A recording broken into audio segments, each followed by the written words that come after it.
I felt that we needed to have a bit of a shift, that sometimes, you're continuing to do what you believe is the right thing and you're doing the same thing, but sometimes you need something to actually trigger that change. And for me, that was very much around having the opportunity to be involved in an inquiry that was quite focused and centred and where we all needed to be travelling in the same direction. So we started with a scan survey that we'd been working on as part of our partnership focus on inquiry that was about learning dispositions. And so each of our educators completed the survey on an individual basis, and we wanted it to be really raw and really honest. So they completed a rating scale on the learning dispositions and their confidence in relation to this. We did it in term 2 of last year and then again in term 4 so that we could make a comparison in the shift in thinking and pedagogical practice of educators during that time.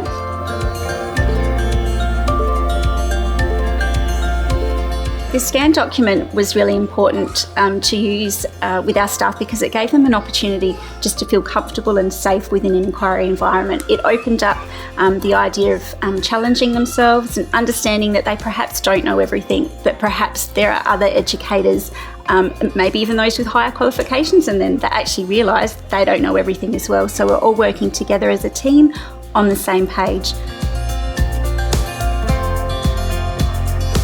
At the start of the process, we noticed that a lot of our educators were shying back from the whole inquiry process simply because of the word STEM, the acronym STEM. A lot of us here didn't know what STEM really was. We had heard bits and pieces, most of us, from our children's school, but we didn't really know on a deeper level what STEM was. I decided to plan some specific training sessions around what STEM is, what does it look like in the preschool environment. I decided to work with the educators as a large group on a couple of sessions, but also acknowledge that there were some educators who needed some one-on-one assistance. The very first thing we did was say, just change one thing about your practice as a teacher and bring that back to share with the group at the next meeting which we had. Everybody found that quite easy as it was just one thing.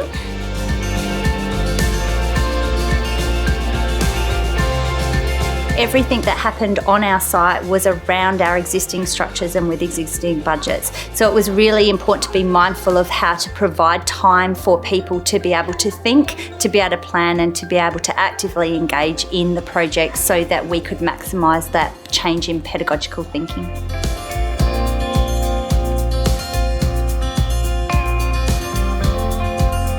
A recent example of an educator changing their thinking was when we were using coloured water outside for some potions and experiments. The water had spilled into our spoon drain that was quite full there, and knowing this educator quite well, I know that perhaps last year she would have asked the children to step away from the water and not get their feet in it and let her clean it up. But on this particular day, she went inside, got a bucket of water, brought it out to the child and actually gave it to the child and said, "There you go, how can we get rid of the water?" Even the child was surprised and kind of stepped back and, what do I need to do? But it was just wonderful to watch this interaction which lasted for quite some time, which became a STEM process for this child and the educator of washing the water, and that was just fabulous to see that whole shift in thinking.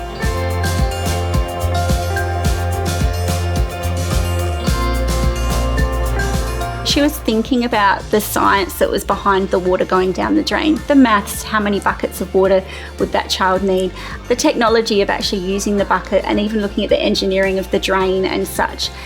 She was also looking at the dispositions for learning that we've been talking about so much with our educators and thinking about the curiosity. How could she ask those questions to the child? She was stepping back when she needed to. She was definitely not overpowering. So just to see all of those changes, for her to understand where the STEM was, to know how the dispositions laid over the top of that, and to understand where her role was just brilliant. All of those things have added up to a huge pedagogical shift. And I think the most exciting one is just to see the enthusiasm of educators coming to their job each day, wanting to learn more, wanting to be challenged. I'm incredibly proud of the staff team and the progress that we've made together in the pedagogical shift. I really admire the commitment and the attitude of all of the educators.